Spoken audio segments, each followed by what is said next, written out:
We're going to start this video off with facts. Between October and December of 2019, I began regularly corresponding with a woman who encountered me on YouTube. After declining my romantic advances at the end of November, I consented to continuing to speak to her. Less than 2 weeks later, despite claiming that she enjoyed each of our respective calls, she pushed the idea of no longer communicating, citing that our calls were hurting me despite me never saying at any point that this was the case. After a final call in early December where she was drunk, she sent me a profanity-laced message that she later admitted was sent when she was intoxicated, and would go on to ignore my request for a response and blow off having another call with me within the following days. This led me to unfriend her, which she later admitted was what she had intended for me to do. 3 months later, I sent her a friend request out of curiosity. She accepted it, writing afterward, "You've tried to be very nice and treat me with respect, and I've done nothing but be a spectacular cunt. I don't know why you'd friend request me, but if you're still interested in talking, I'm here." At the time, I was experiencing stagnation with my show due to one of the voice actors both not recording new lines and not responding to any of my inquiries for over a month, which led me to request that this woman instead take the role. She consented and recorded lines from 2 scripts for me, which I thanked her for. In the initial 2019 period of us speaking, she had at least one occasion where she said she was suicidal and would for roughly a week ignore all attempts I made toward contacting her. Between late March and late April, she would go on to have 2 separate instances of this pattern of behavior. After a phone call on April 18th, which came a week after she apologized for vanishing for about a week, she ignored our scheduled call for a few days later, and for the rest of the month ignored at least 4 attempts on my part to contact her, leading me to unfriend her once again. For the remainder of the video, I will be referring to the aforementioned woman as the liar. Believe it or not, I actually got to a point where I accepted the romantic situation. You can approach 100 broads, and at best you'll either get friend-zoned or be blamed for not being able to make people like you. But for the life of me, I couldn't understand how people could agree to participate in an ongoing project with a director that will give them as much time as they need so long as they communicate with him, and still find themselves being flaky and refusing to do the entirety of their part before vanishing. I spoke a while back about the terrible trio in a video I did over a month ago called Sick and Scams, the voice actor illness. And even further back, I discussed red herring, which Google defines as something, especially a clue, that is or is intended to be misleading or distracting. Pay attention to the misleading part. I got rid of one of the members of the terrible trio because they were both not answering my messages or recording anything. The other 2 started to act differently in terms of recording again and being responsive to my messages. So when I saw the liar was both recording and responding, I was red-haired to believe that I now had a full cast of people who were both going to be receptive in the event that I wanted to message them and would record things at a regular rate. That the period where people both didn't record and wouldn't answer my messages was over. How wrong I was. But this is why I'm asserting that I was misled, because everything produced by the liar and the remaining members of the terrible trio suggested otherwise at one point. The liar's favorite pastime has been to artificially create a problem with me.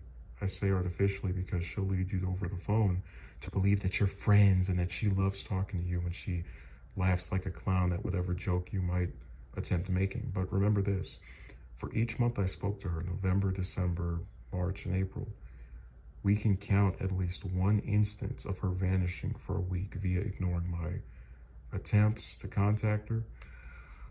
On 3 of these 4 occasions, she claimed to be suicidal. The other one was where she later admitted to purposely ignoring me so I would stop trying to contact her. She acknowledged at least twice that on the 3 occasions where she was suicidal, I had done nothing to make her feel that way.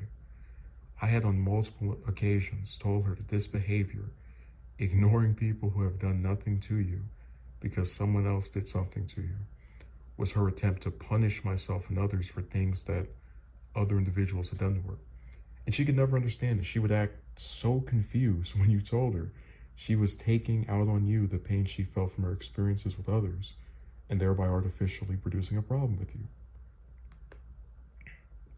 Look at my messages with her and you'll see multiple instances where she speaks highly of my demeanor toward her.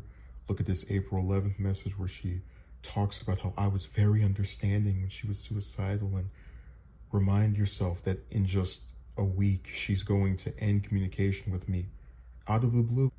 And before someone wastes the world's time writing a paragraph about how maybe she just hasn't logged in for a week, I took multiple screenshots indicating that she was online via her computer or cell phone after I had made attempts to contact her. So let there be no speculation that she was online nearly every single day. She lives on Discord and just ignoring me as she had admitted to doing in the past. Let's cancel some more speculation. One of my favorite recurring subscribers went on a tirade during a stream about how women our age can't be expected to act mature because everything is given to them. The liar is at least 31, so how pathetic is it that a woman nearly 10 years my senior is too afraid to send me a message saying she doesn't want to do the project or speak anymore? I can think of at least 2 occasions where the liar called me her friend. I never once called the liar my friend during either period of our corresponding, because no friend of mine would purposely ignore my attempts to speak to them when I had done nothing to them. This is why I don't want to be friends with any woman I at one point had romantic interest in, because they treat you like trash, sometimes even more so than before you admitted you had feelings for them. And once again, this isn't just my opinion. She admitted in the screenshot you're viewing that she blows her friends off all the time and hide out and get antisocial. So that was her kid-friendly way of saying, get used to me treating you like scum of the earth for the remainder of the time I choose to speak to you. And I know you'll put up with it because I pretend to like you before doing it, and it'll catch you off guard. Over the course of the last 2 months since the coronavirus pandemic kicked off in the US and things became shut down, it's been very difficult for me to record material because I live with multiple people.